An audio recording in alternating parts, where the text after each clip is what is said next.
All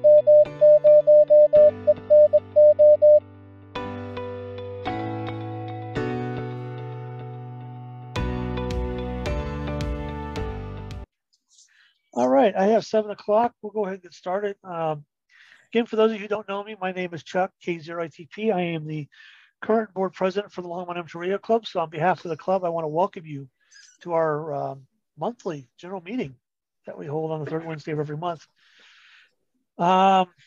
Couple things. Pat just brought up the ShyY coming up. I've had a couple of people join since I brought up also. We have a fox hunt and an ARRL test session this weekend. For information about those events, please check out the website at w0eno.org. And for anything we do, please check out the website. We put a bunch of information out there. I try to keep it updated. I went out there and updated it this morning.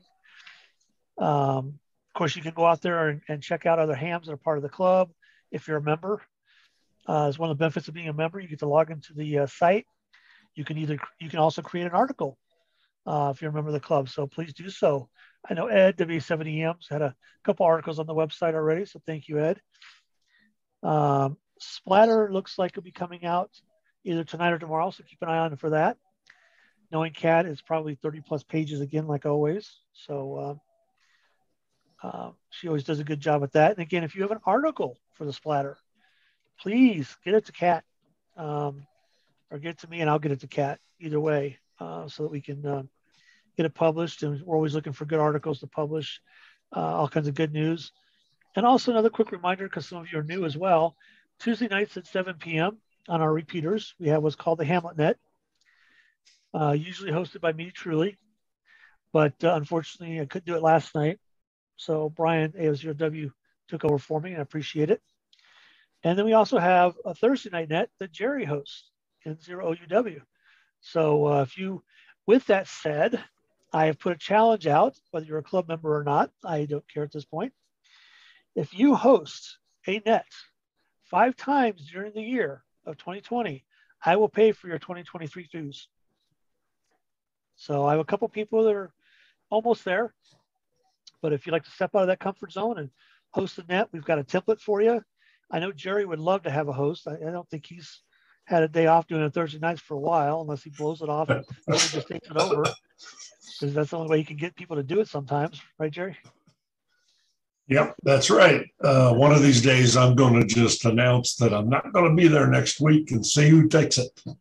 But now is an offer for you to actually step up and take it if you'd like, and an opportunity to get a free year's membership with the club. So the club is not paying for that, by the way. That's me personally, a challenge to club members and non-club members. So if you're interested, let me know. We'll get you on the schedule and get you on the air. It's a lot of fun. The Hamlet Net is probably the easiest one to do. Even though Jerry's is super easy as well, because it's just a chat net, it's a rag shoe net.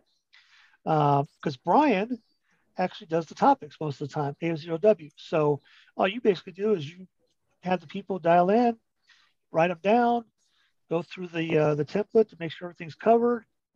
Brian does the rest, and then just control it afterwards. So it's kind of easy enough to start out with. And I did that on purpose because I want people to step out of that afraid to talk to people and get on the air and get them going.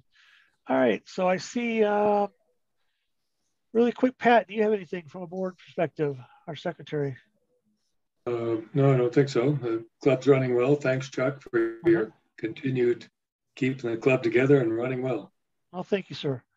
I see Mike's on, W0KKI, our co-chair, who's always quiet sometimes. What's up? Got anything, Mike? No, I don't have anything tonight. Thanks. Actually, you do. Mike has been making wire rollers or wire, what do you call them? Wire rollers, is that what they are? Winders. Well, thank you. Wire winders. That has the club sign of the club on it. But if you'd like one with your call sign on it, contact Mike, W0KKI at w0eno.org, and he will get one printed for you. And I think you're charging, what, $5 a piece? Yeah. Okay. Yep. And a lot of that goes back to the club. So it's kind of a fundraiser for the club. So if you're interested, he had a bunch of them at the show. I've got a couple. The Go Box has got a couple. So, they're really cool to have if you got a long wire or take a long wire on a Poto Adventure or a Soda or something like that. K0STE, Steve, you got anything, sir? I just want to welcome the new members that have joined the club. I see a couple of them on the chat tonight. Yeah, I got lots of new members. I like to see this. This is a good thing. Thanks, Steve. Oh, Steve, Jay's got a book for you, so he'll be catching up with you later. Okay. The other Steve, K0AGY, what about you, sir? Hey, as I announced, we got 5 new, looked like there were new hams that were buying some apparel wear. So contact me if you're interested. On the splatter, there's a link that you can go to for logo wear and put your name in there and what you would like to order. And Kat set that up for us. So appreciate you guys buying some LARC wear. All right. Thanks, Steve. Jerry, N0UW. What about you, sir? I don't have anything for tonight. Everything's going. All right. I don't see Don. Mark, what about you, sir? I don't have anything tonight. Okay. And then we also got Dick, K0VT. You got anything, Dick, for club this evening?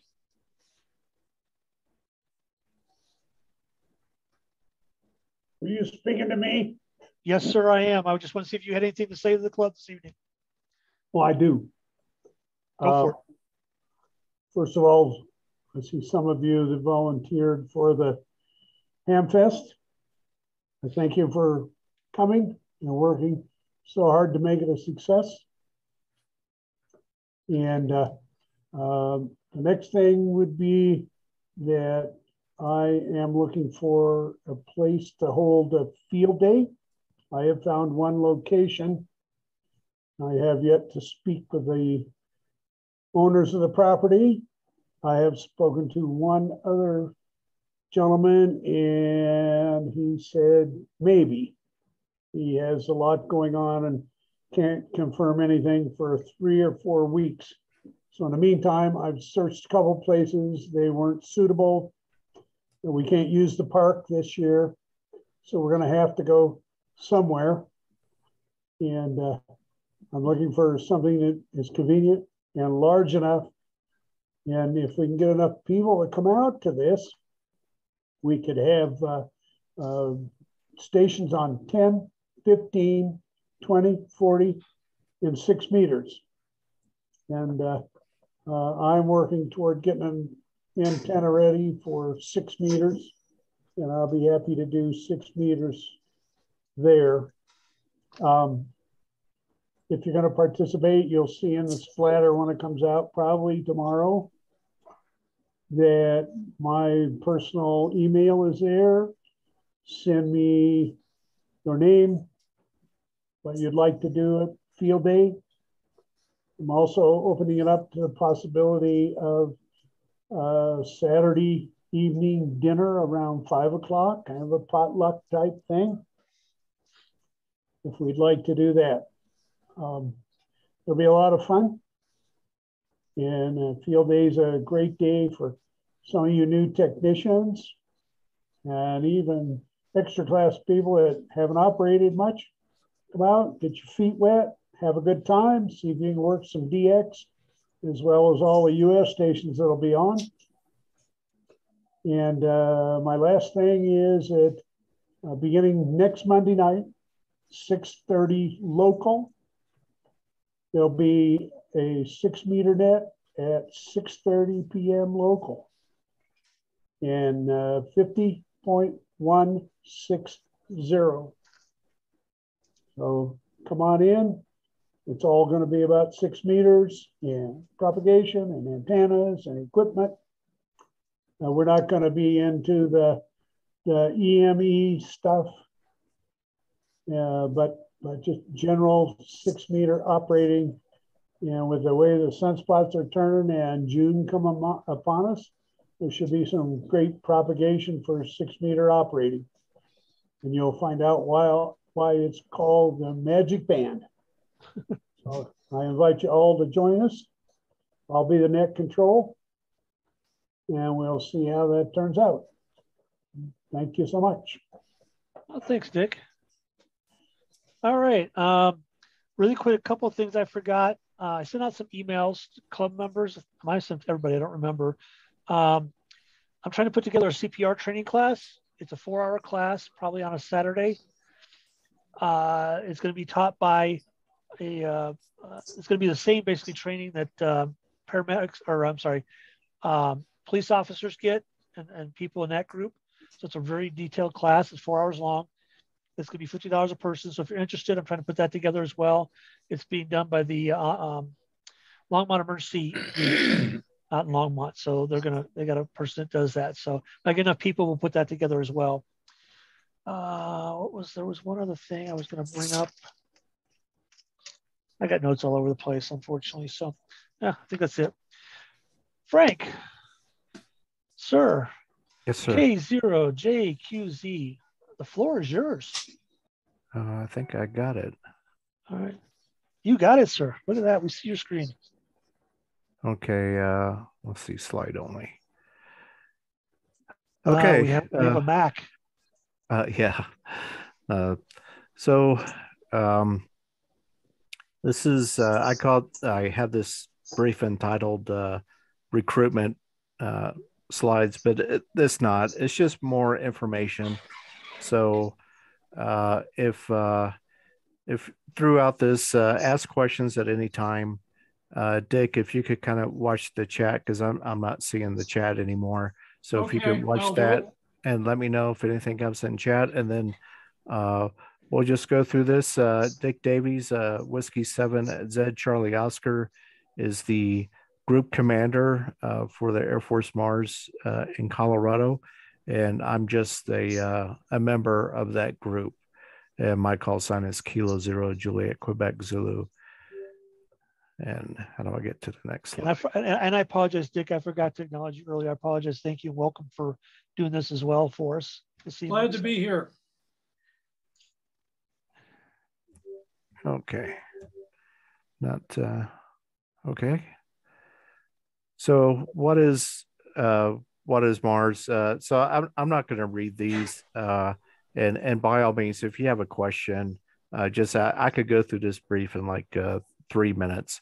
But Mars has a history from the Army in 1925, started in World War II. It was deactivated, then came back. And a lot of people know Mars as radiograms, Vietnam era, Barry Goldwater and his station doing Marsgrams. And this was the case probably up to about the 90s, where until the internet kind of took over. In 2009, they changed Mars to the military auxiliary radio system instead of the military amateur radio system. So it's an auxiliary of the DoD. And the mission is to provide secure communications to the DoD in a cyberspace denied environment. And that's basically it. So the Mars grams and morale stuff is, I don't think I've done that in, I don't know how long it's been, over a decade since I ever done one of those. So most of the traffic that we push out today is in support of the DoD. There are two Mars. There's Army and Air Force. There was a Navy Marine Corps Mars. I was part of that back in the 70s. It sunsetted in 2015, I think it was. And we still are left with Army and Air Force Mars. I'm not a member of Army Mars. I'm not going to talk about it too much.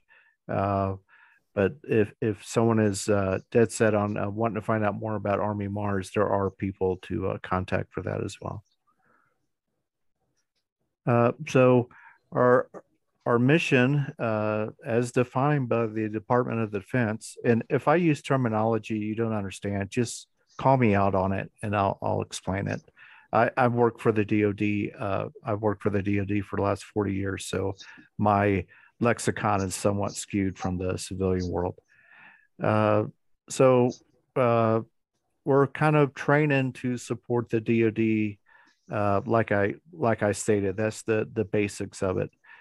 We have United States Northern Command here in Colorado that is a main customer. U.S. Stratcom in Omaha is also a customer, utilizing Mars as kind of a emergency backup to a backup. We still do phone patches for the Air Force airframes, mostly the heavies like the transports and the tankers, and they'll use Air Force Mars. We have people monitoring certain frequencies. They'll come on, request a phone patch to a base operations or to their wives or whatever, to let them know. Sometimes they've had in-flight emergencies that they've had to report, and they use Mars to do that when their other systems were down. We do support contingency operations.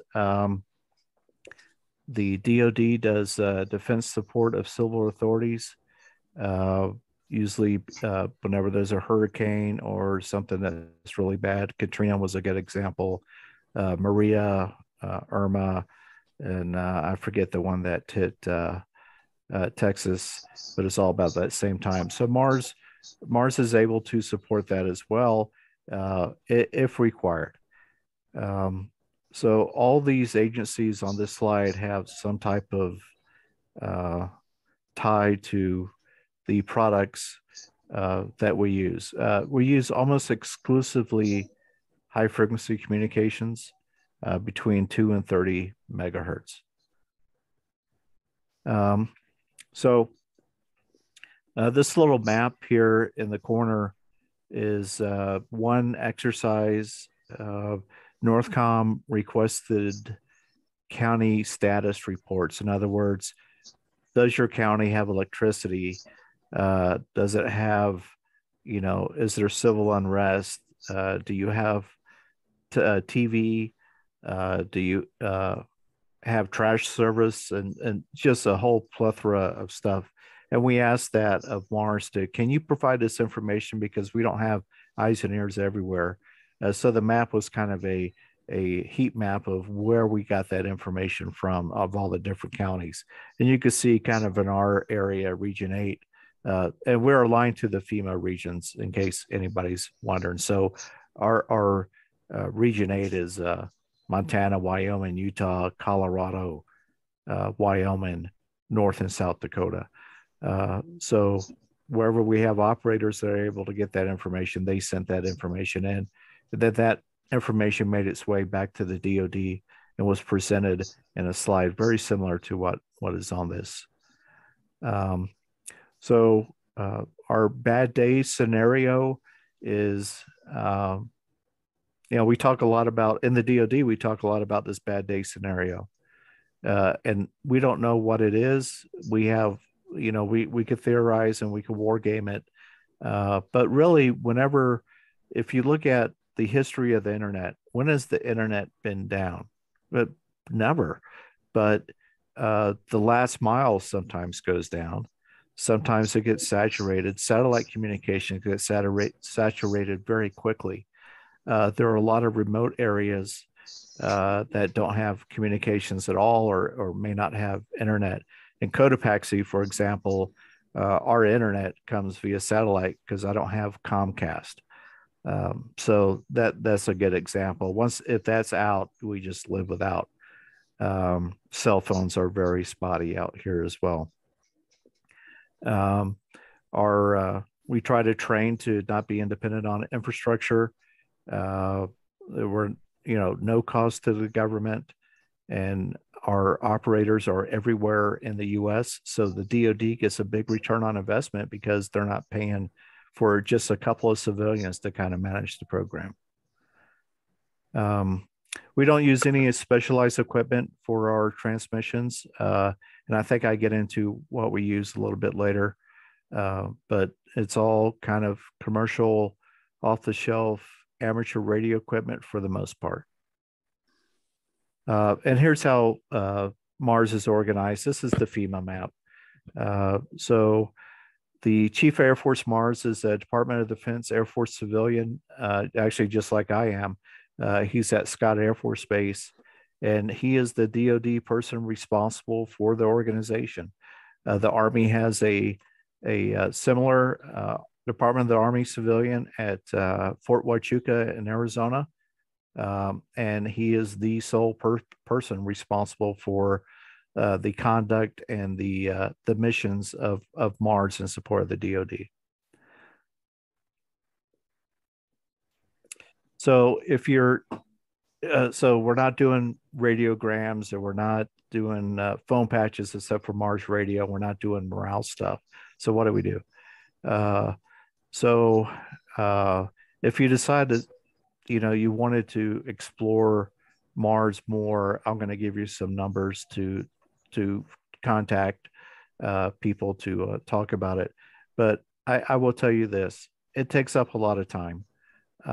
So it's 12 hours per quarter, which doesn't sound like a lot, but there's a lot of background along that, getting equipment set up, maybe doing a ton of work and everything to be able to participate in those 12 hours. I work during the day. It's hard for me to get on most of the nets because they're usually during the day. However, we do have some nighttime nets. We had the same problem I heard earlier about the net controls. We run into that same thing as well. So Air Force Mars and Army Mars uses the digital mode Mike 110 Alpha. And what that is a serial modem. So if you ever used FL Digi and used MT63, MT63 is a serial modem as well. Sounds very similar. It's too wide for amateur use. It is a military standard, and that's why we use it. It is encrypted up to FOUO. The military uses it. They encrypt it up to top secret, but we only use it up to FOUO. And that's how we send all our traffic. So if you were to listen to a net, and we try to keep our frequencies close hold, but if you happen to run across one, you'll hear some voice traffic, and then you'll hear Mike 110, and you won't be able to decipher that. We do have software, just like any other software, like FL Digi. It takes a little bit of practice to get used to it, but once you got it down, it's pretty much second nature. We have 4 communication exercises per year. We're required to participate in at least one of them. And the participation can vary. I participated for about an hour in one because that's all I was able to do. And I've met my year requirement. I'm not going to stop. I'll do more, but that's, even though we would like for people to participate the whole time, and me not being a good example, but there are plenty of opportunities to do that, and it won't take up your whole life. And then there's a lot of like within a military unit, we have operating instructions. We have a website called APAN, which stands for All Partners Access Network. It is a DoD site that we have use of, and we're able to exchange, documents and kind of collaborate with each other using APAN. We also have some basic training requirements on cyberspace, personal information, and how to protect it, and also operational security, or OPSEC, and how not to reveal too much about kind of what we're doing.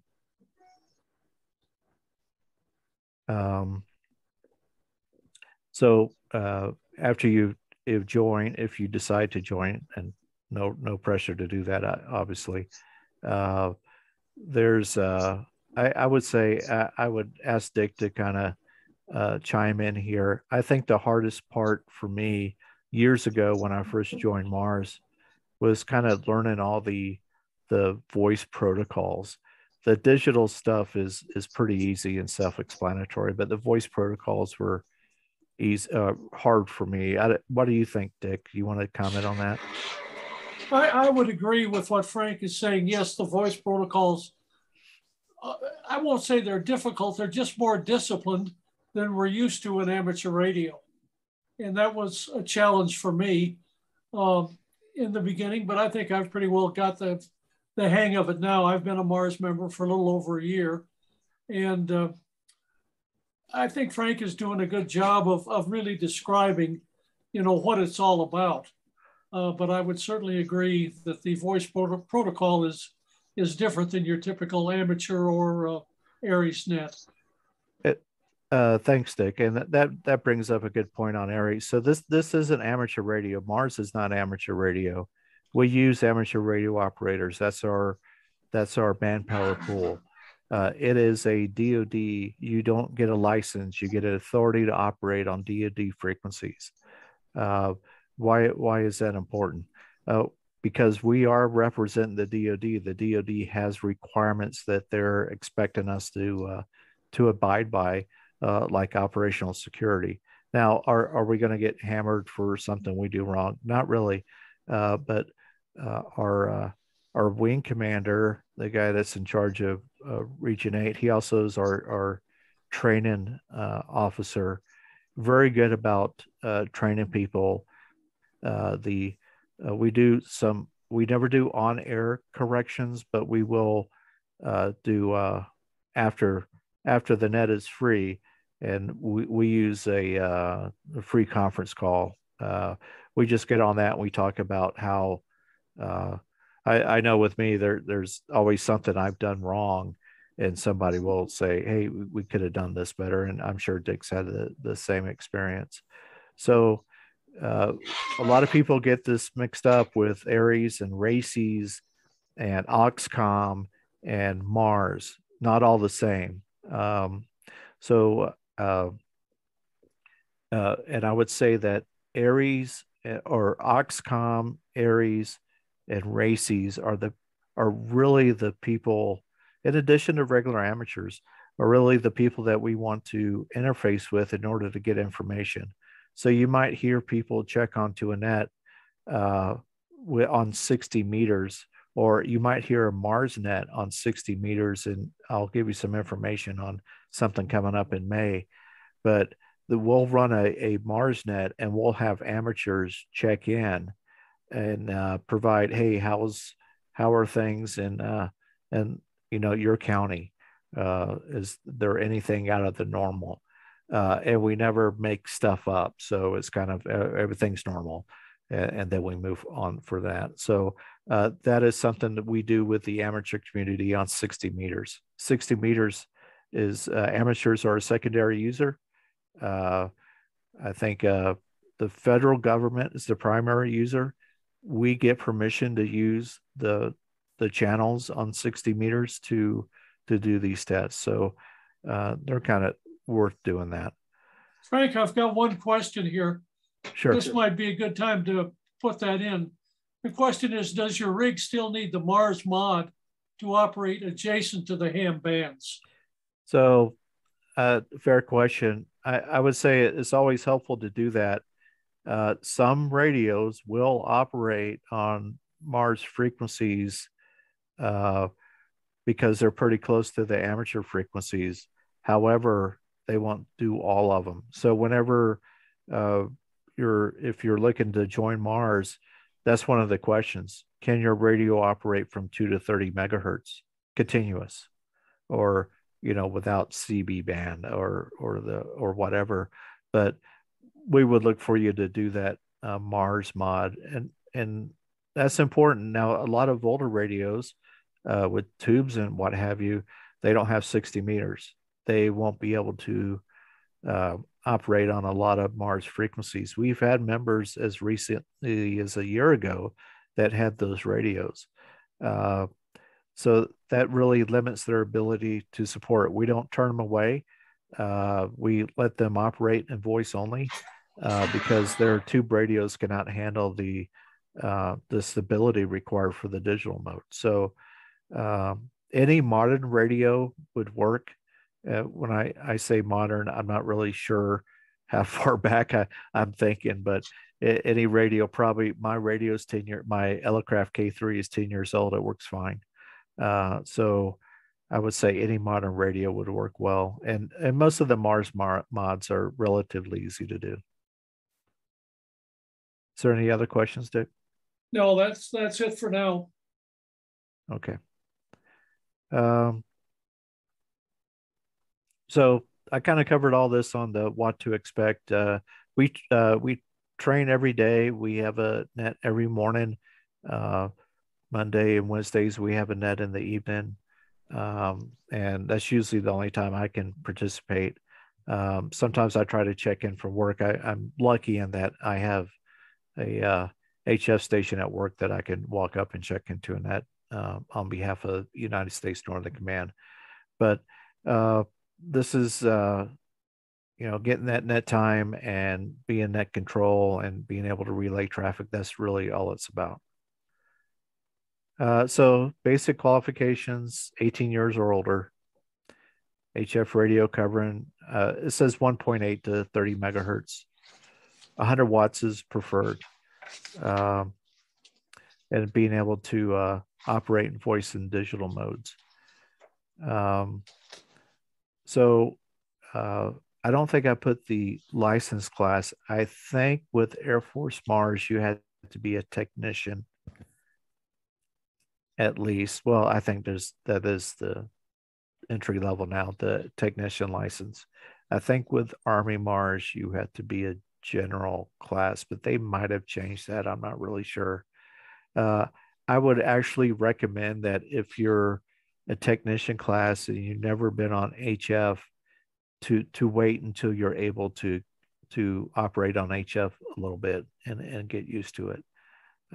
We have a lot of prior military service in our ranks, but that is not required. We have people that have never served in the military, and they're just people that want to volunteer and do something else a little bit different from Aries and RACES. There is a number on there, and I checked this about 2 weeks ago, and it was working.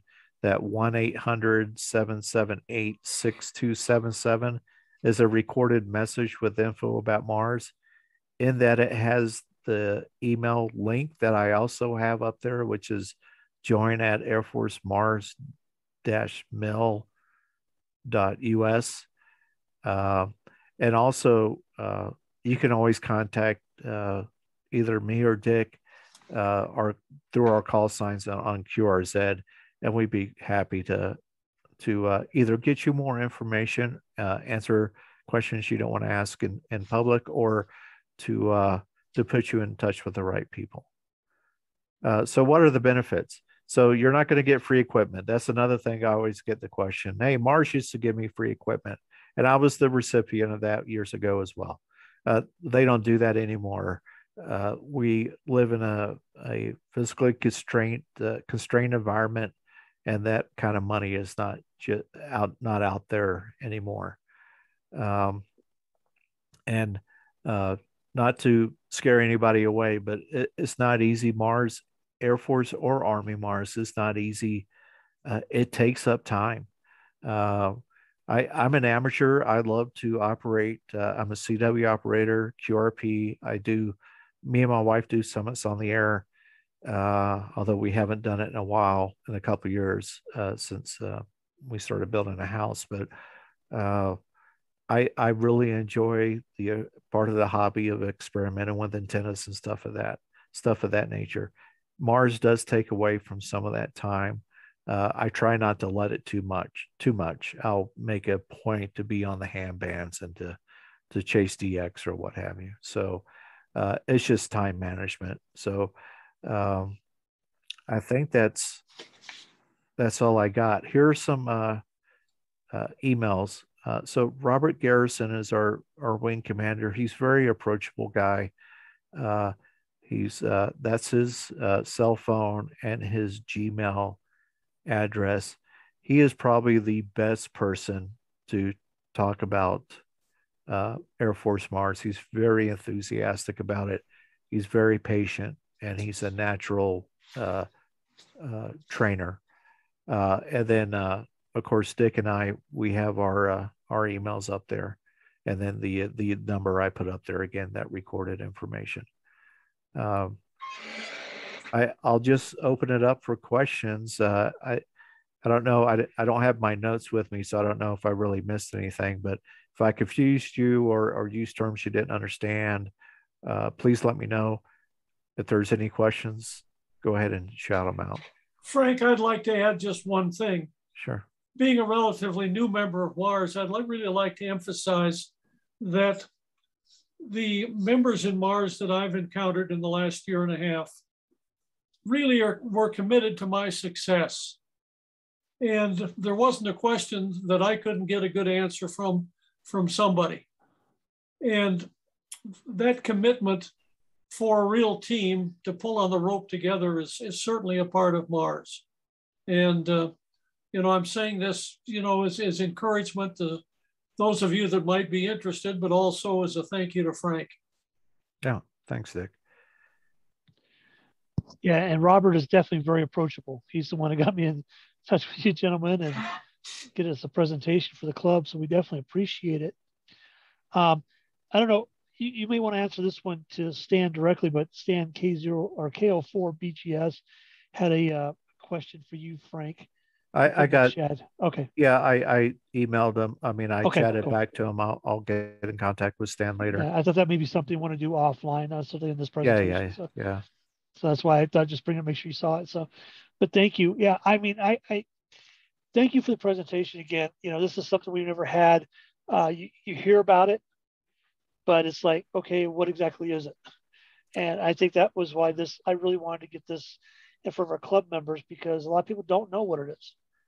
I don't know how many of your club members are ARRL members.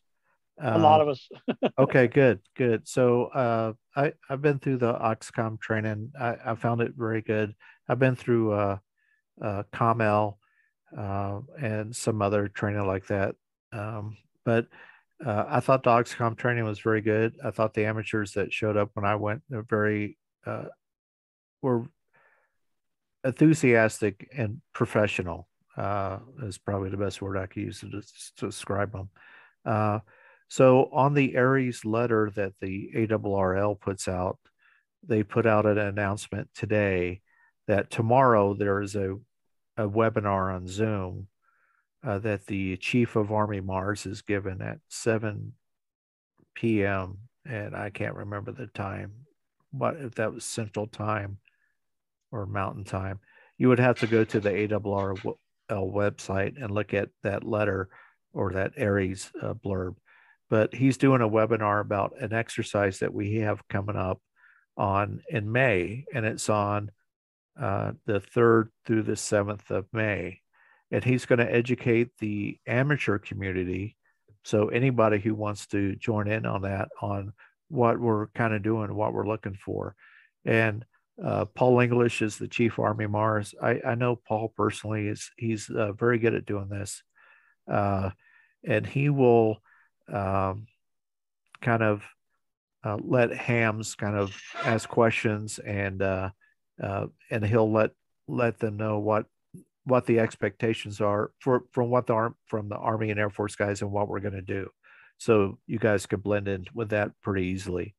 And every day on 3, 4, 5, 6, 7 May, there's going to be a net on channel 1 of 60 meters. I think that's 5330 maybe. There'll be a net at noon and at 0200 Zulu. And there will be. That's 5330.5. Thanks, Dick. And that will be. There'll be a net there. There'll be Mars stations calling it. We'll be calling for amateur radio operators to check in. And this is your chance to talk to Mars guys. We'll be using Mars calls. We won't use amateur calls. And we will not associate we're not supposed to associate our amateur calls with our Mars calls. So everybody's more than welcome to check in. We'll have Colorado is kind of the state that has the most probably Mars members, next to Utah, So usually the net control is in Colorado. The great thing about 60 meters, as probably most of you guys know, it's a good NVIS band. So we do a lot of regional work on a 5 meg frequency. So I think that's the two things that Robert wanted me to pass on to you guys. Frank, on the chat window, Stan just put up the details on the briefing tomorrow. Outstanding. Thanks, Stan. Stan's a Region 4 member, so I don't know if you remember, Dick, he was checking in to our nets there for a while. Yes. All right. Great information. Anybody have any questions for Frank or Dick on Mars? Anything that comes to mind? Hey, this is Steve. I used to work the DoD environment many years ago. I went rogue and did covert type stuff, okay, non-DoD agency stuff. Do they have something similar, or is it strictly all DoD?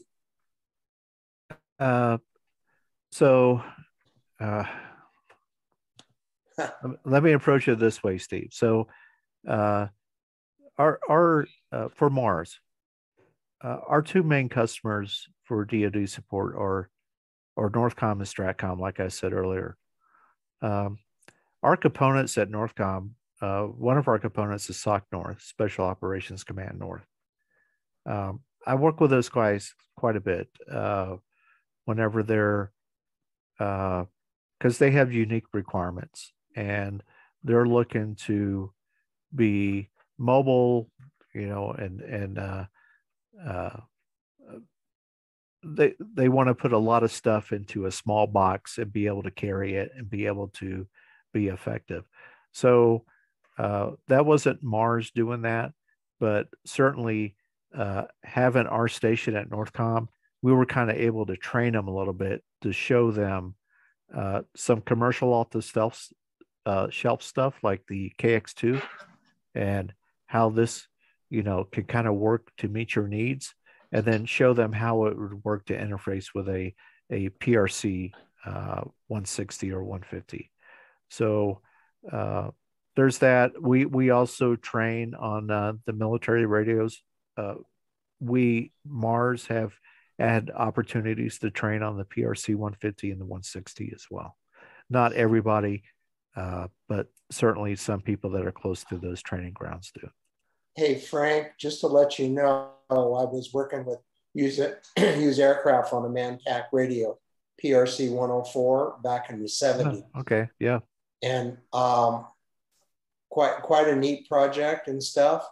So I don't know the uses, and I didn't get into that area, but I know we did some radio stuff back then, when I was in my 20s. Sure. So I haven't seen a 104 in a while. There's still people that use those. Not, I don't think in the active inventory, but I've seen hobbyists that have those.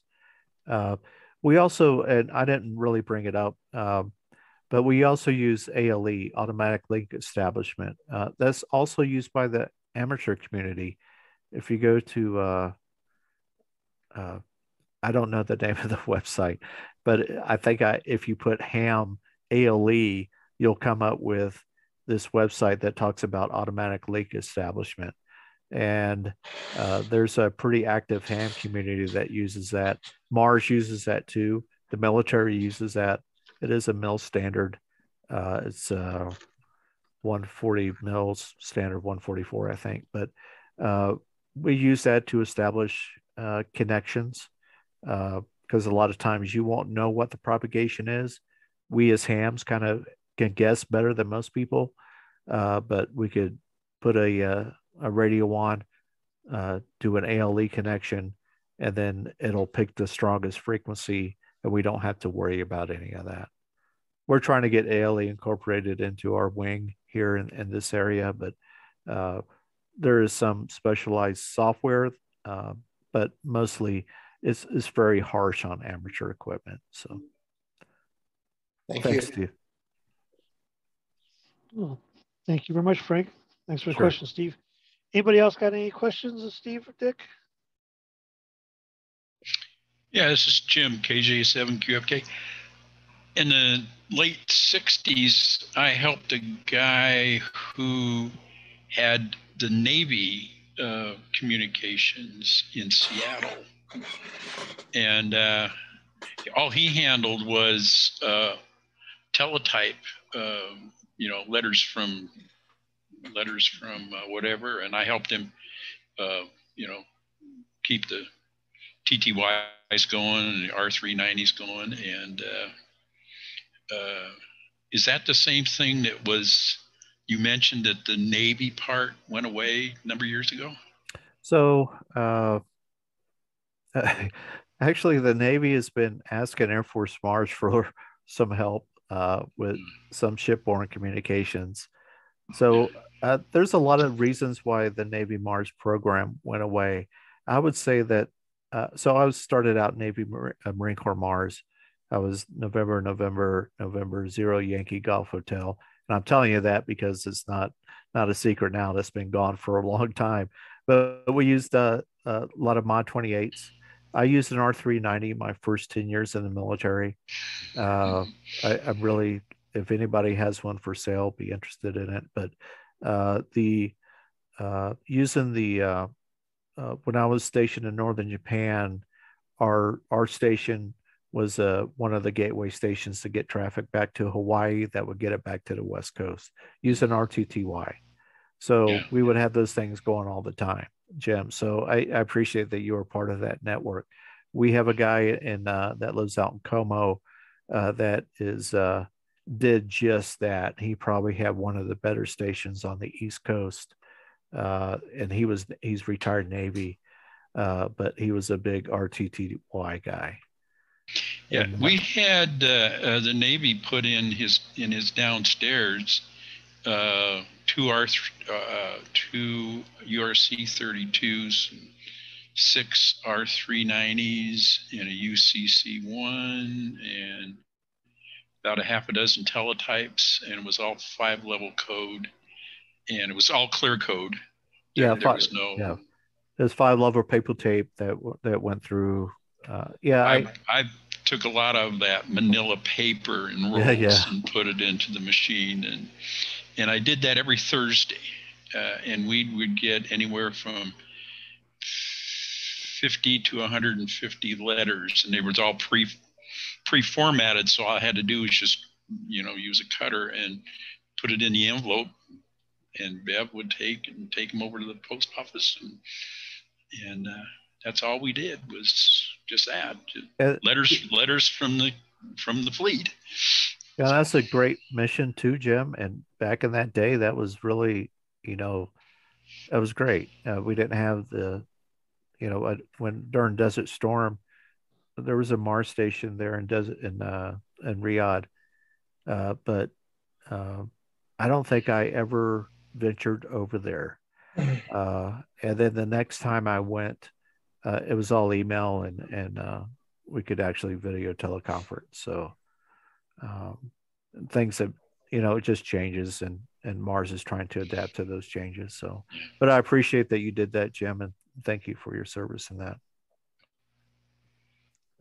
Yeah, I spent too many years on that aircraft carrier. Okay, thanks. That's why I went Air Force. I'd rather fly than be on the water. All right. Really quick, Frank, how many, is Mars worldwide? Is it mostly for U.S. citizens? So great question. So it's only for U.S. citizens. However, it is worldwide in that we have people over in U.S. Indo-PACOM, people over in U.S. EUCOM, and I think there's a member in the Arctic. There's a couple in Puerto Rico, which is interesting because of if you remember the hurricanes, so one of the great joys is I get to participate in relief efforts from time to time. And Puerto Rico was without power a good majority of the island. The DoD was fine. We were actually having VTCs 3 times a day with the island, so we didn't need the Mars service. But Army Mars kind of used that opportunity to say, "Hey, can you send us some sit reps to let us know what's going on?" And the guy was conserving power, so he'd come out once a day in Region 4 and would send that traffic out to NetCom at Fort Huachuca, and then they would relay it up to us at U.S. Northern Command. And I have direct access to the command center because that's where I was sitting at. So it was kind of neat how that all unfolded. Cool. That's good to know, because I wasn't sure. I assume we had U.S. citizens running Mars and maybe different countries and stuff, but just wasn't sure. But so, I know I've done phone patches when I was in the Air Force, so I don't know if they use Mars or not, but I know we did phone patches probably through Mars. So some of the things we've done, I mean, it's we do our nets and we use digital modes and we practice operational security. Our nets are very controlled, I guess. They're not, it's not a how you doing, Bob, or anything like that. That first names are not used. And we have to say over or out, or, we use those proper procedures. And the reason why we do that is because that's what the military uses. But I would say that we've had some stuff that neat things to be involved in. We had a vital connection exercise in Colorado, which is, I don't think it's DOD was putting it on, but I think it was actually run by FEMA. So we had a bunch of Mars members go out there, set up we used an Aries van from the Rocky Mountain Ham Club. Mm-hmm. And they came out, they did a kind of the civilian side of it. We had a flyaway kit from NetCom and we set up in there and we did the Mars side of it. We interfaced with Shares, which is DHS. A lot of our Mars members are also Shares members. So we do a lot of that as well. And it was just a really neat opportunity. Another time, Robert and I went up to Wyoming National Guard there in Cheyenne and gave a all-day long class on HF propagation and how to use their radio, because we happen to have the same radio. They're using ICOM 8101s, which both Robert and I have. So we went up there and trained them for a day on that. So every now and then we get to do neat stuff like that. Not often, but they do come about. Very cool. One thing I forgot to ask Frank and Dick, we do record this, but I can delete it if need be. Is it okay if we keep it and post it on our YouTube site? Sure, yeah. Okay. I know there's nothing classified in here, so I just want to make sure either way. And I forgot to ask at the beginning, so I do appreciate it. Because that way we kind of get the word out and other members who weren't able to attend get a chance to see the presentation. So I do appreciate it. Anybody else got any questions for Frank or Dick on Mars? Or...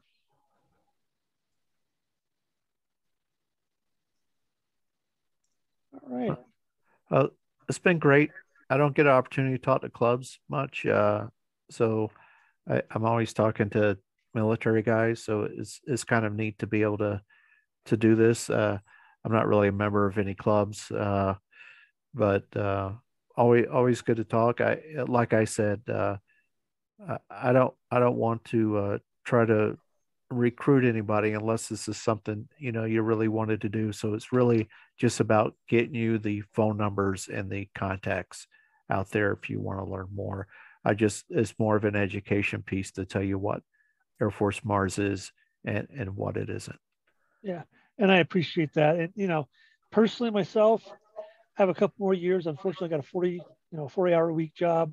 Not quite ready to retire yet. I got maybe 10, 15 years to go. So maybe 10, 15 years, I'll definitely think about Mars.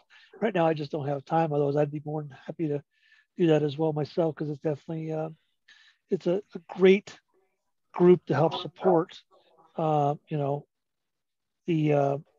radio in general, and also, the nation with our troops and things like that. And so thank you for doing that. So Sure. I appreciate it. Thank you for inviting us. And I'm here in Colorado. Don't hesitate to reach out to me, and I'll get back to you as fast as I can, and welcome you to Mars, or give you more information, whatever. Thanks. Yeah, I'll try to talk to you again at some point, Dick, but thank Good. you. Appreciate it. All right, I got one thank you for the presentation on the chat. So nobody else has any questions. Again, gentlemen, thank you very much. It's been a pleasure, and have a great evening. Okay, thank you. Thank you again. I'm gonna drop welcome. off. Thank you. Thank you, Frank. Thanks, Dick. Does anybody in the club have anything else? We had some latecomers. Anybody got any questions for the club in general? Got an announcement. Go ahead. Okay, go ahead, Ed. Yeah, we've announced it several times, but one more time, the next fox hunt is this Saturday, the 23rd, starting at 1 o'clock, running for about 2 hours. It'll be on the west side of Longmont. So still got a few days to get your antenna and maybe buddy up with somebody and come on out and have some fun for a couple hours. Starting at 1 o'clock, transmitter will be turned on. It'll be on 147.480. So if your radio is particularly obscure on how to program it, take the next couple days to figure that out. 147.480. And if you do have a problem programming radio, send an email to Elmers at w0eno.org, and one of us will probably get back in touch with you and help you out as best we can. We don't know every radio, but we do try to help where we can. Hey, Chuck, do we have a presentation for next month? Or are we We still do. looking for one? Nope, I got one for next month. I booked it this morning. Okay. Hey guys, there was another echo there. I don't know if somebody's got an open mic somewhere, but there was an echo for Chuck and looks like Pat or one of the other, or Pat or Jerry. One of you guys was echoing. Okay, thank you, David. Yeah. Yes, actually, next month's presentation is going to be on NOTA, NASA on the Air. They're doing their it's the 50th anniversary. It's what I said was the 6th in celebration of the 6th lunar landing. Yep. Apollo mission, or 16th Apollo mission, one of the two. I get them mixed up. I think it was on QST, Chuck. Yeah. And they're also, I sent out a link to all the club members on contact the guys. Make contacts out there. They're looking for hams to contact them. They're running on HF.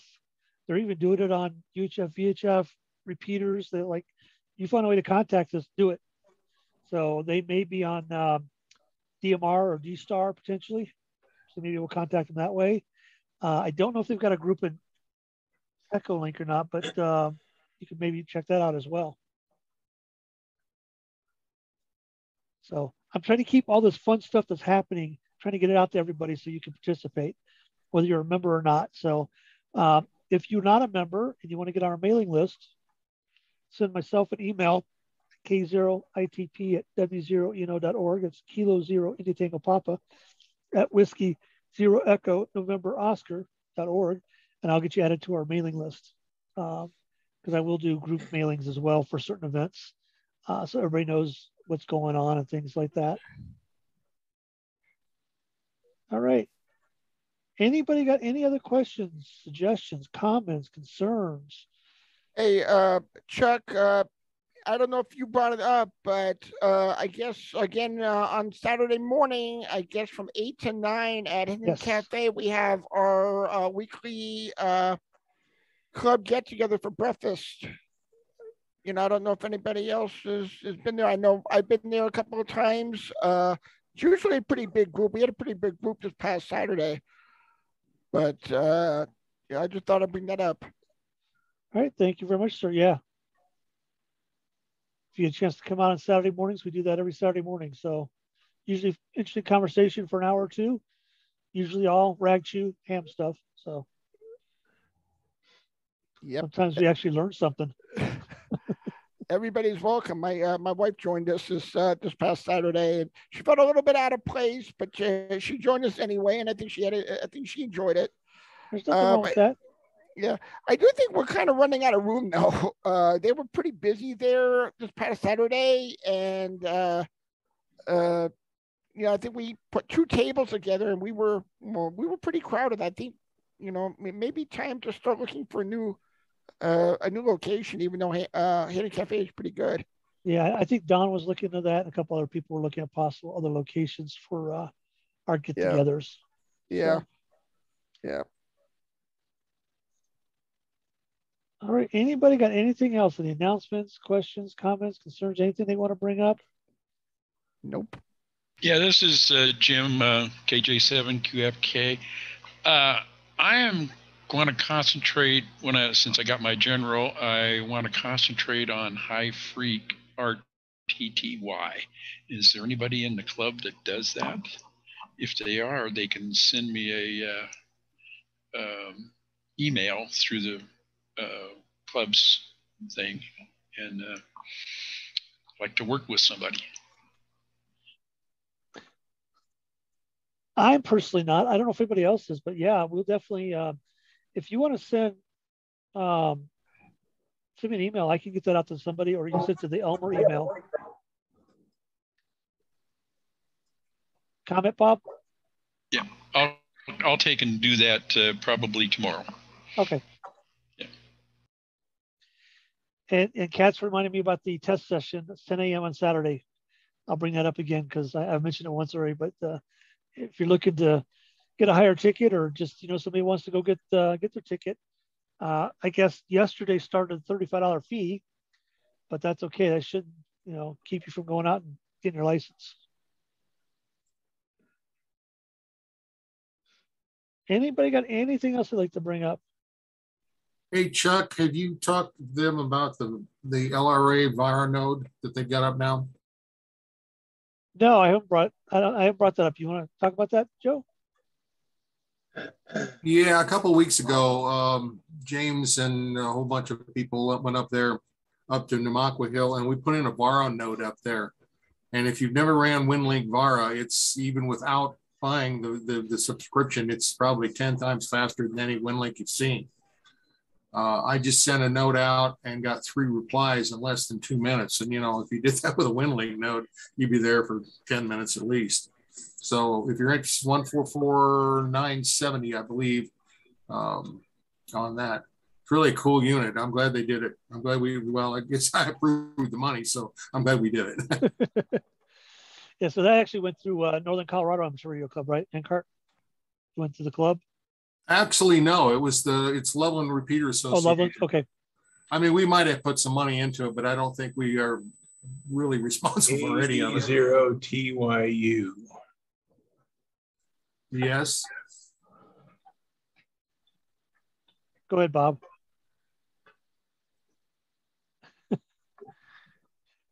Yeah, so those of you who don't know Joe, he's the club president for Northern Colorado Amateur Radio Club, and I believe also, are you club president for Loveland as well?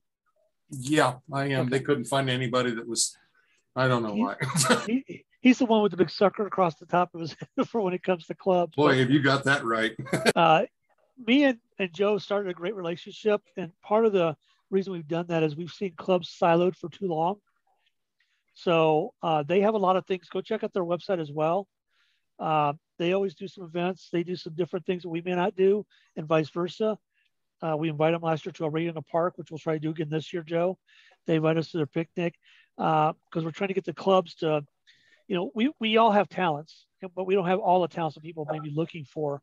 So that's why we're trying to build these relationships. So keep them in mind. I know most people down here can hit Horsetooth. Some may not be able to hit the Budweiser Center, but Horsetooth and some of those other repeaters that NCART has, you definitely can hit. They're linked to Lee Hill as well. So everybody can pretty much hit Lee Hill from here. And, give them a listen. if you're interested, repeaters that are busy sometimes. They used to be busier. I haven't listened recently myself, but I know at one point Horsetooth was always busy, especially in the mornings. There was a bunch of people get on. And it goes for our repeaters too. Get on them, talk to them, use them. That's what they're there for. I try to get on in the mornings if I can on my way to work for at least 45 minutes. There's a couple of people I talk to out of Boulder or Gun Barrel on occasions. So get on, use repeaters, start talking. That's what the hobby's all about. Let's use them. Of course, use them properly as hams, as we're licensed to do, which we all do. But, you know, use them. That's what they're there for, and have some fun and meet somebody new. Anything else you want to say about that, Joe? See, I'm plugging you as well, buddy. No, I think you just about got everything that I would have said. It's we try really hard to work with all the clubs, and you know, Doug Sharp and I sat down. If you don't know Doug, brilliant person. I really respect him. And early on, like I'm talking 8-9 years ago, he said, you know, all clubs can't survive independently. So we work with you guys. We work with Rocky Mountain, and we're trying to work with the people up the hill here, but Estes Park and so on and so forth. But yeah, all together we're strong. Independently, we're not. Speaking of working with clubs, another club that we're starting to work with a lot more is Indian Peaks up in Netherlands. They've got a small little club up there, about 36 people. They're moving their repeater to, I think it's called Sugarloaf or something like that mountain. So there may be another UHF repeater that we can access as well, even down here from Longmont, because I think that's it. I want to say they've got it 9,000 feet or something. So it's possible we could hit that one as well. Pretty line of sight up there. But so yeah, there's things that the club's doing in the back end to build relationships and things like that.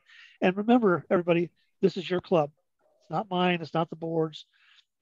It's your club. So if there's something you want to see happen, you know, let's try to make it happen. Don't be afraid to get outside of that box. And like I always said, the box is too confining. I step on it, flatten it out because it doesn't do anything for me being in it.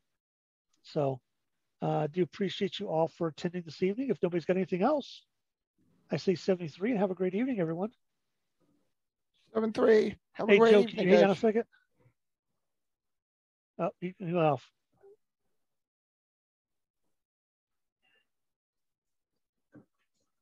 Kat, how are we doing on the splatter? Is it going to make it tonight or is it more tomorrow? You're on mute. Probably more in the morning. I've got it almost done, but I was going to run it by Brian first. Okay. So you'll probably have it in the morning. Oh, I just remember what the other announcement was I was going to do.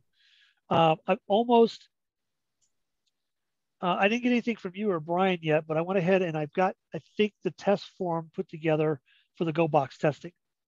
So I'm gonna probably run it by you guys just to kind of review it really quick. So hopefully we'll get more people involved with the Go Box so you can test out and check it out, and I can get it out of my ham shack every so often. Even though I use it on occasions, but that sounds good. Yeah, I was kind of messed up Monday and Tuesday this week. So this whole week's been messed up. I was at the hospital for an infusion and I just felt like crud till today. So yeah, I still owe you those things for Brian as well. So I'll try to drop them off this week if I get a chance. Oh, well, I don't know when he's coming back. So he's been gone. I want to get them on my bag so I don't forget them. So I might drop them off Saturday. I'll be in Longmont. I'm going to try to attend the fox hunt. So well, he's been gone for 10 weeks now. So it's probably going to be another month or two. Wow. Yeah. I was going to ask you though, do you know how to repair laptops?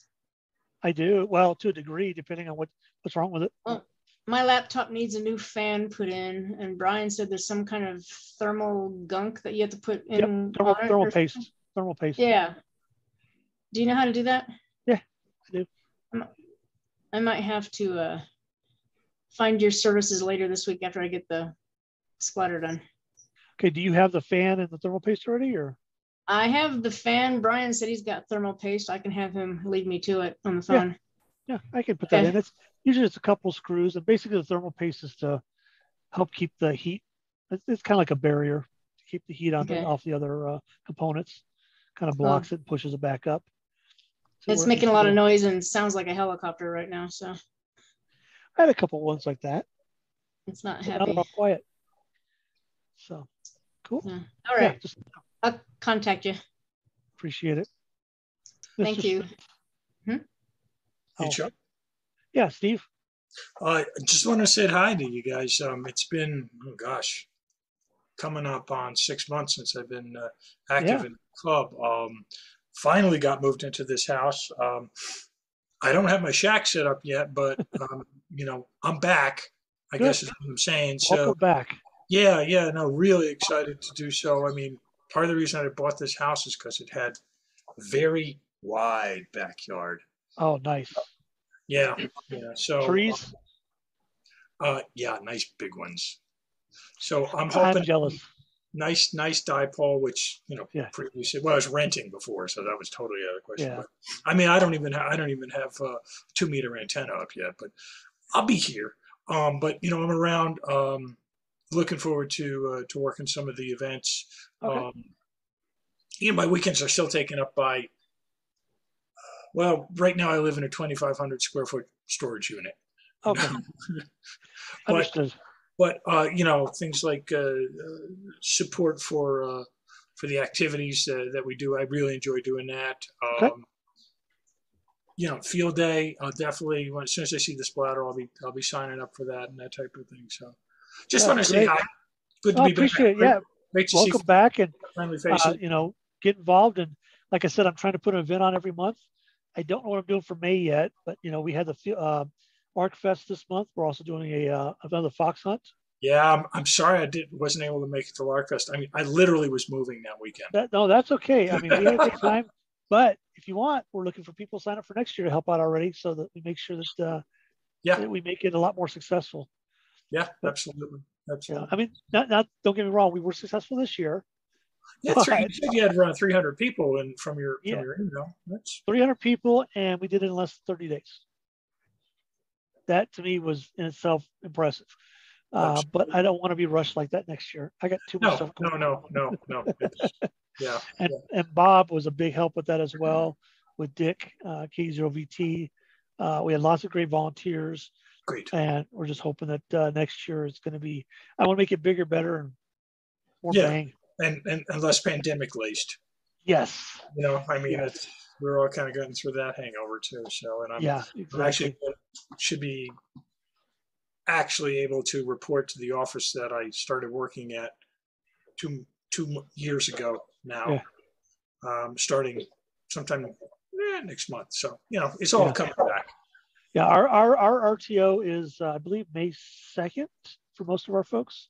Yeah. But they are, offering a hybrid work from home in the office. Which is, I am program manager for a group of contractors for NOAA. So, okay. I mean, I can get there when I get there. It's not a big deal. Right. But trying to get people back in the swing of things is a challenge. And it's to me, I say funny just because it's of note how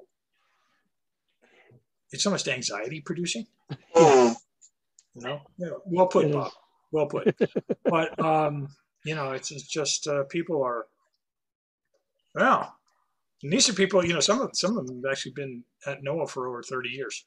Yeah. But still, it's like everybody kind of got settled into this, nice new routine.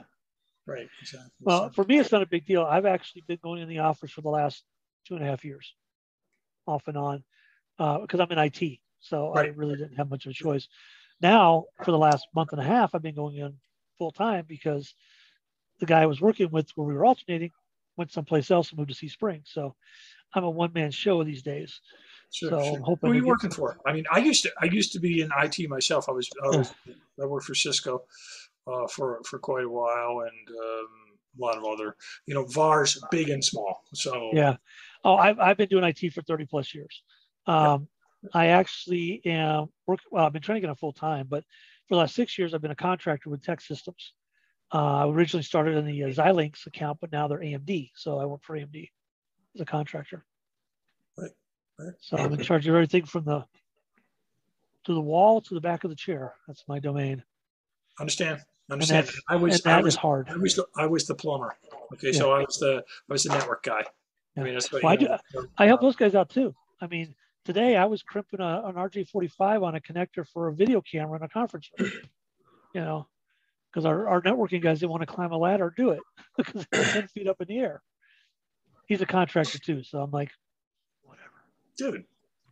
And it needs to get done because they have a conference. Well, I'm part of media services too, so we have to make sure that the admins are happy, and all of our admins have executive in front of their name, so I treat them like executives, and they appreciate that. So always wise, my friend. Always wise. You know, it's those people who can help you out, whisper in your ear, or cut you a little slack when it's really needed. Yeah. I love our two admins we have on site. They are the greatest. One of them takes care of me every year, usually with a bottle of Southern Comfort or Jack. So for Christmas, I'm not complaining. I'll help them any way I can. Absolutely. And she likes to take me out for lunch, and because I'm a good listener, so she complains.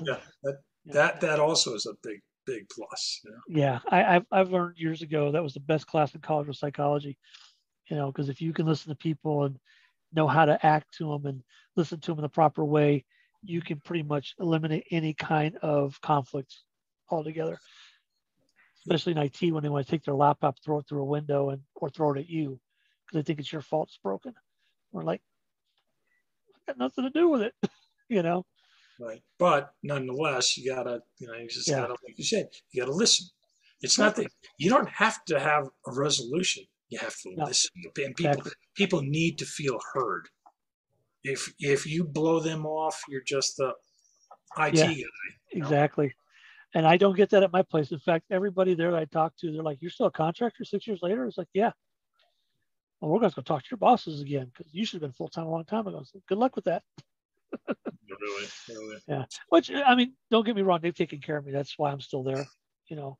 But they do know if I find something better, I'm gone. And I just haven't found anything better yet. Yep. You know, there's a lot out there, man. I mean, you know that. Oh, trust me.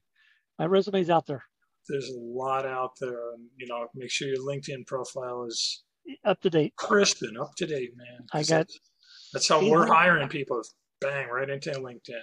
So. I think I've got about 800 connections around, almost 1,000 LinkedIn. So. What the fuck? Okay, man. Well, just want to say, hey. Steve, well, welcome back. Thank you, and see you next month. All right. Take care now. Bye-bye. Bye. Hey, Bob, you there? Mr. Smith? Oh. There you are. How you doing, sir? I'm doing fine. Do you hear me? Now I hear you. Oh, gee whiz. I thought I was on mute. Yeah, we sorry. heard you a couple times mowing in and making some noises, but that's okay. It all fit in the conversation.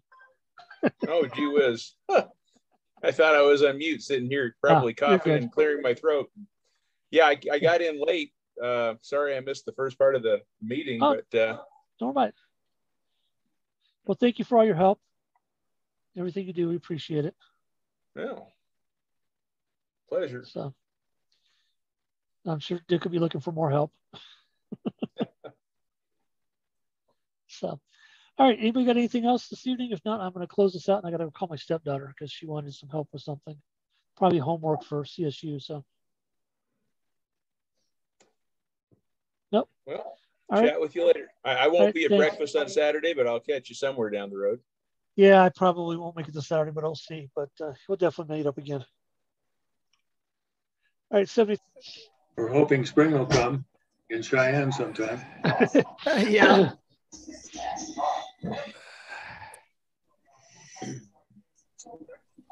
I just wish the wind would die down.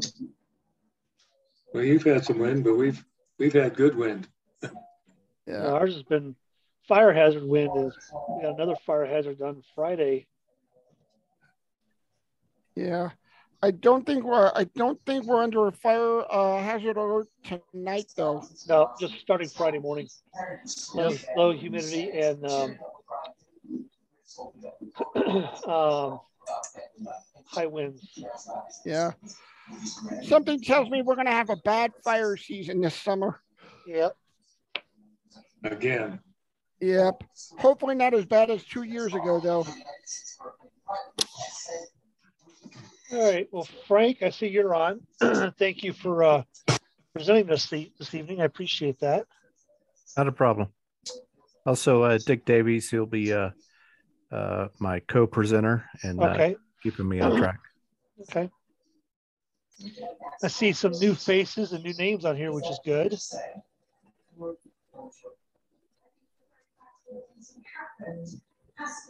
I don't remember seeing Stuart before, so welcome, Stuart. Scott J.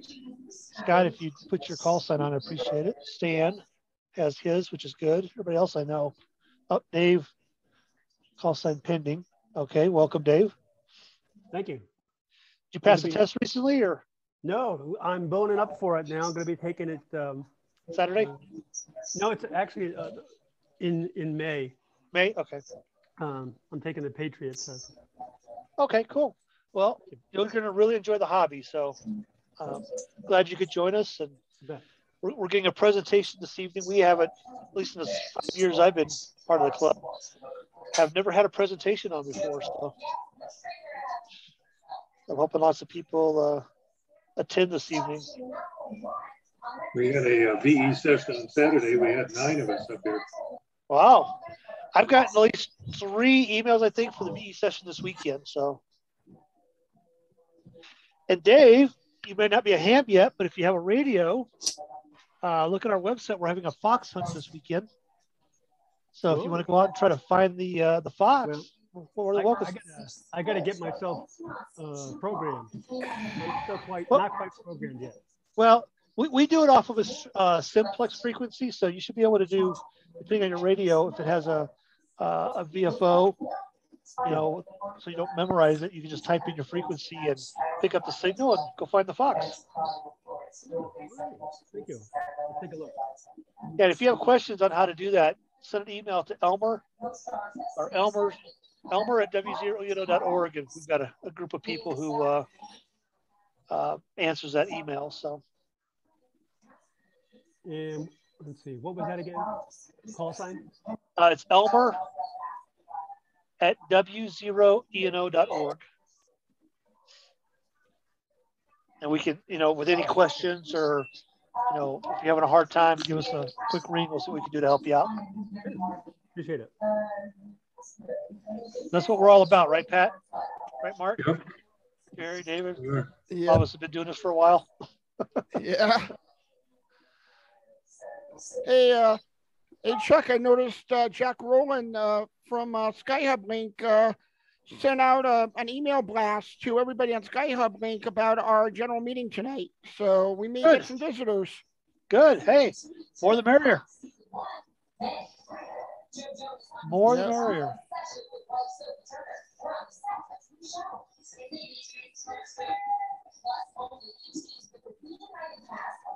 I forgot what night Jack runs SkyHub net. It's normally Monday. It's normally Monday nights, but he didn't do it this past Monday. It was Bucky and Kat down in Pueblo. They ran the net. Pretty active net, by the way. I can imagine they got lots of repeaters and IRP links and all kinds of stuff connected to that backbone. So they're all over the world. Yeah. I usually check into at least one of their nets every day. They have a severe weather net that I usually check into. And then usually in the afternoons or evenings, there's an advanced tech net on Tuesdays. There's a general net on Mondays. They've got a net pretty much every day of the week. Okay. Hide self-view, rename. And as a reminder, if you don't have your call sign next to your name, Pat, W1PG, would appreciate it because we put call signs down in for our stuff. 3.5. Chip. 5. Honey. Rename. Down and 2. Doors not shut. Somebody's got some background noise as well. Yep. Looks like it might be me. I'm going to shut my door. Good job, Jerry. Wife. That sounds like a TV show or something playing in the background. Chip. 16. Jay's got his hat on. That's cool. Nice job, Jay. Thank you. You're welcome. Windows video container. Chip. 4.5. Chip. 10. Chip. 3.2. Thank you, Jerry. 5. Chip. 2. Well, Alexa thinks I'm talking to her. That's okay. Google went off the other night and said something about, I think the B word was dropped on TV or something. And Google came back and said something about a name. And I'm like, what the heck is this machine doing? Scott, no call sign. Thank you for letting us know. Welcome to the net or the meeting. We like to see new people.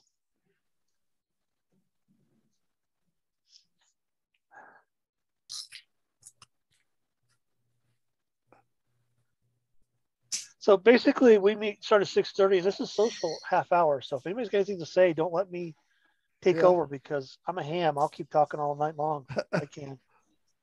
I think all of us will. Chuck, we got 5 new club orders for apparel. Nice. We got one at the Mark at the Hamfest and 4 online. Cool. Outstanding. Yeah. Hopefully Don will be here and tell us how we did. The Hamfest. We did pretty well. I mean, considering there was a group of us that kind of threw it together last minute. Made it work. So yeah. Voice disabled. Yeah. Cool. So Pat, you getting ready for October? Oh yeah, we're working on it. Thanks for pointing out the website. Oh, you're welcome. Last meeting, because that was sort of confusing. Yeah. Well, you got to make it easy, otherwise people don't show up. So. Yeah. And by all means, either yourself or I can announce it at this meeting as well. Get people start look at the website, and being prepared. So. Hey, Chuck, this is Jay. I just wanted to make a note that I have a perfectly new, unwrapped ARRL handbook that I donated to the club. Oh. But I don't know who to give it to. I guess someone won it in a raffle somewhere. But Steve should have got a hold of you. Steve Shear. Yeah, Steve Shear, the other Steve. Okay. So you can look up his email on the website and just drop him a line. He hopefully will be on tonight. I'm hoping to get more board members on our meeting. So yeah, I just donated it and wanted to make sure it goes to a good home. And he'll make sure it makes it to a good home. Well, I've been kind of working with him in the past, and he gave me a name to someone that was going to stop by and pick it up, but they never have. Yeah, I would follow up with him and just see what yeah. Unfortunately, I'm not involved with that. I can only do 15 things, not 16. Yeah, so I get it. I wasn't looking to you for an answer. But I just follow up with Steve and find out because he's the one who handles all that. So okay, that's what I meant by that. Nothing bad, but thank you, Jay. We appreciate the donation as well. So, and you helped with the Hamfest too, didn't you, Jay? No, I missed the Hamfest. I was out of town. Well, put it on your calendar for next year. I will. Saturday, April. I was sorry to miss it. It looked fun. It was fun, and we're already starting to plan for next year. So if anybody's interested in helping out, we got all kinds of good things. I may actually be looking for a LARCFest chair. We'll have to wait and see. KE0VT is have some engagements possibly for next year. He may not be able to participate as he would like, but he's picked up the slack and is doing some other stuff like helping get our field day together for summer. So yeah, he's in the process of getting that together because unfortunately the site that we normally do, which is the Isaac Walton Park out here in Longmont, will be closed in June. They're doing some construction over there near the St. Verrain. So he's trying to find us an alternate location. Well, I have a question. How did the club do financially at the Hamfest? I believe, and you'd have to ask Don, he was still working on final numbers. It was around like $2,800 we made. Oh, good. As far as the door, and that's after everything's paid and things like that. We sold quite a bit of stuff at the tables. We had a bunch of stuff in the storage shed we got rid of.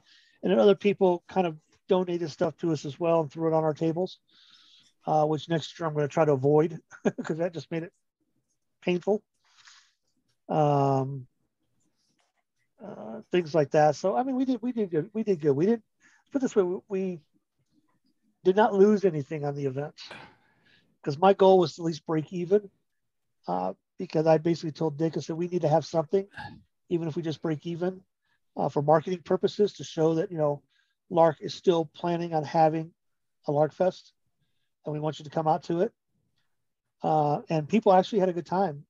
I had several folks that mentioned that they actually walked out with more money in their pocket, so they were happy.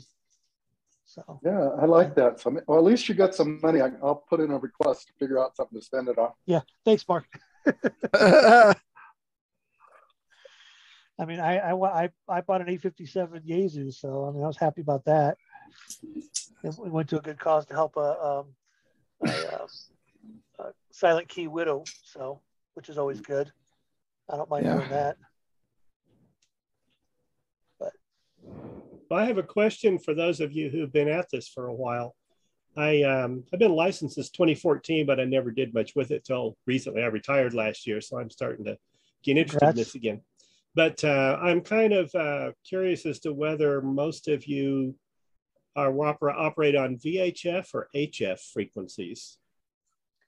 You're going to get mixed answers, Stuart, to be honest. Yeah. Yes. Stuart, I'm pretty much stuck in an apartment, so I'm pretty much stuck with my 2 meter, 70 centimeter handheld and DMR. But I make lots of contacts on DMR, so which is almost as good as HF, but that's just me. Yeah, myself, I'm actually in an HOA, unfortunately. Yeah, me too. But as everybody who's here knows, and I've said several times, I am on the philosophy of it's better to ask forgiveness than permission. So with that said, I've had multiple, at one point I had 3, but currently I have 2 16 to 20 foot masts in my backyard. I have a, I think it's Chameleon dual hamstick dipole. It's got 20 and 40 meters on it. I have a GR5V Junior strapped off of one of those. I'm taking that one down because I got another intended replacement. I have 133 feet of wire for my in-fed long wire that goes from the corner of the house to the back of the fence line, back up to the house, and zigzags back to the edge of the fence line. And I also have 2 UHF VHF antennas, and then I have a UHF VHF tape measure Yagis on a rotator that I use for satellites. So my backyard looks like, there's definitely a ham living here. But I'm fortunate enough that my neighbors to the right and the left, well, to the right of me, well, left of me, depending on which way you're facing, her brother's a ham. Guy next to me is Army. There's an echo. There's an echo. Somebody has a receiver on. Check your mics and stuff, please. Thank you. So like I said, Stuart, it all depends on who you talk to. And I just bought the alpha antenna that they were advertising, the gutter antenna system with the matching unit that comes with it. And actually it works fairly well. So that's where you tune up a gutter, rain gutter, and transmit on it. Yeah, I've considered doing that because I'm in an HOA also. And right now I had a zip wire dipole in the attic that worked. I made one contact on it with a little 10 watt thing, and then I swapped it out for a mini ham stick, and I made one contact on that, but I need to get more power before I can do very much more with it on HF.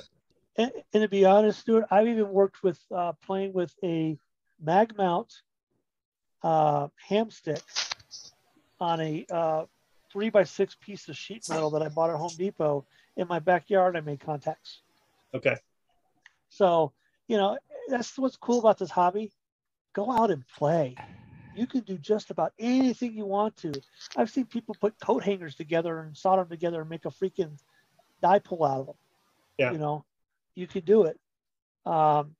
Make it work. Again, some HOAs are a little bit more finicky than the others. So I know Dick, who's our Hamfest chair, K0VT, is actually putting he built himself a flagpole. Yeah. Vertical. He hasn't put it up yet because it's winter, but he's going to put it up because he's also an HOA. But he's also got a, I can't remember the name of it, but it's got a, I don't know if it's a resistor or capacitor in the middle, but it's basically a wired dipole in his attic. And he's also got some isotron 20, I think he's got 20, 15, and 10 and 6 on a pole in his attic as well. And he doesn't transmit on his dipole very much, but he says he picks up stations from around the world on that thing up in his attic. Yeah. This thing literally goes from one end of the attic straight to the corners, all at the other end, and then connects at the other side. And the reason I know that is I'm the one put it up. I'll let you do what you want. So, you want me to go turn it off? You go turn it off. And if you have a call sign and you could put it with your name, we would appreciate it. So you're getting a crowd here, Frank. You're getting a crowd. Hey, Chuck, for the benefit of the club, we had a stealth antenna presentation that should be on the website from one of the Boulder guys. Yeah. Sometime last year. It might even be on YouTube as well, because we put a lot of those on YouTube as well. Which, by the way, if you didn't know, the club does have a YouTube channel. Look up Longmont Radio Club. Yeah. We've been trying to post our presentations out there for people to. These are old people. Use them, so. Yeah. All right, we got 6 more minutes and then we'll get started. But anybody got any other questions? Or Stuart, does that help? Or yeah, it does. I'm kind of limited on what I can do in space because I do have an attic, but it isn't a very big one. Yeah, neither is mine, and that's why I decided to avoid the attic at all costs. Yeah. And basically, I'm using those 4-foot Army section poles. Yep. Putting them in a concrete bucket, and basically strapping the first 8 feet on top of my first 8 feet strapped to my back deck. Yeah. And I do have guide wires a little farther up, and they're connected to the deck, but I need to do something a little bit better about that. It's make it cleaner. Well, from an HOA, I mean, you can, since you don't want to you can put a TV antenna. I got a 120-foot dipole that I can use for my TV, and that's pretty much what I tell the HOA. I think HOAs depend a lot on whether you have a neighbor who is really doesn't like antennas or whatever it is you're doing and is willing to complain. If nobody wants to complain, you can get away with anything. Exactly. Yeah, I mean, but they can't complain. I've got neighbors here. I am actually on the board, and we had to go kind of through some lawyers and some stuff. As from a TV perspective, they cannot keep you from putting up a TV antenna. Right. They can't specify what it is. You can put up a fixed wireless dish. So a lot of the, the HOAs, they're going to have, hey, I'm using it for, channel 2. Hey, it just happens to work on 6 meters. So, yeah, that was one of the changes the FCC made, I think, in '96 to the Telecom Act, that HOAs can't prevent you putting up an antenna, but they can restrict how it looks like. Does it go with the landscaping and stuff like that? Actually, there's not a lot as long as it's over 10% of the cost. They can't tell me They can't tell me I've got to put it inside, and I can put it on my roof if I want to receive adequate signal. Yeah. I know the HOAs try to do a little more than that, but looking at some of the case law, they don't have a lot to stand on.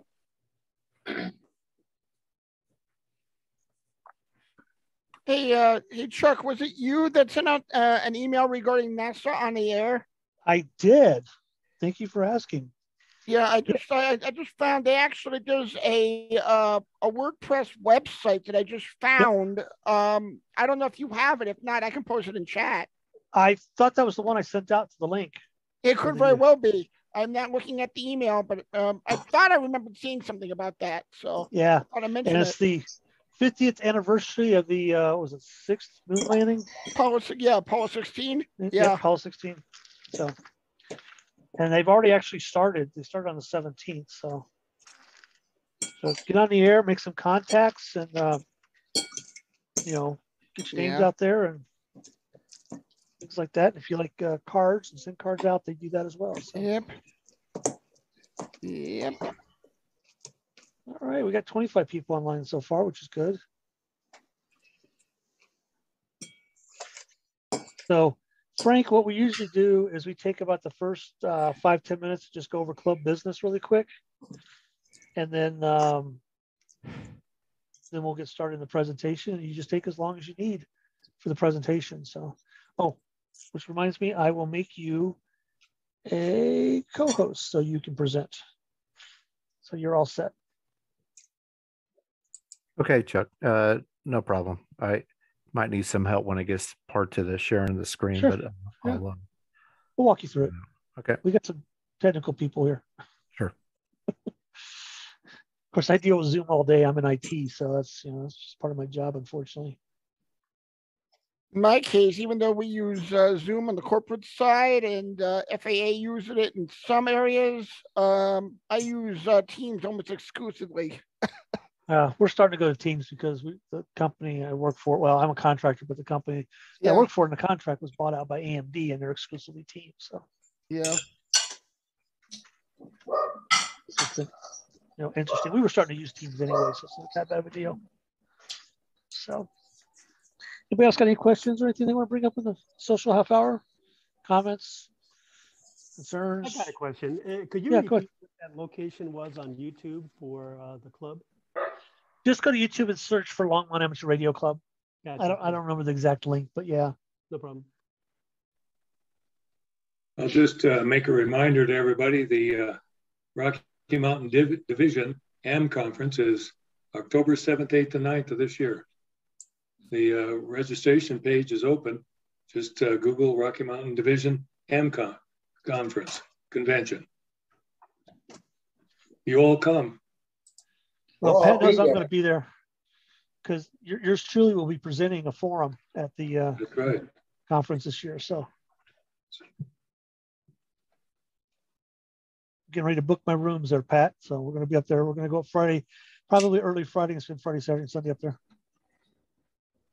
Well, then, yeah, we'll make sure we get together. Yeah, I'm hoping to go up early enough Friday because I want to go run by ARRL Antennas again and go see if they changed their setup. I always liked how they did that. So I haven't even been there since we've been here. You live down the street from them, basically, right? Yeah. So, yeah. For those of you who don't know, ARRL Antenna is actually made up in Cheyenne, so they got a little facility up there. And was it 3 or 4 years ago, right, Mark? We went up there, you and I and Ron, and spent the Friday and checked out the location. That was fun. We took the day off. I need to get up there. I got some antennas. I need to get it out of my cart and just go pick them up. Do they have them on site there, or are you trying to see them on the shipping? I'll just call them and see if they've got it, and then I'll just go up for work and there you go. Do work stuff up there and see if I can just stop by and pick it up. All right, get paid to go up and get it. That's even better, man. I like that. Then they'll pay the gas. That's right. At $2.70 or $3.77 a gallon. Thank you, David, for the YouTube channel. I'll buy lunch. Just buy lunch. They don't have an In-N-Out up there, do they, Pat? What, lunch? Yeah, for lunch. In-N-Out. Oh, yeah. We got lots of stuff. In-N-Out? No, don't got that. They put one up over here in, was it Thornton or Broomfield, North Clinton, something like that.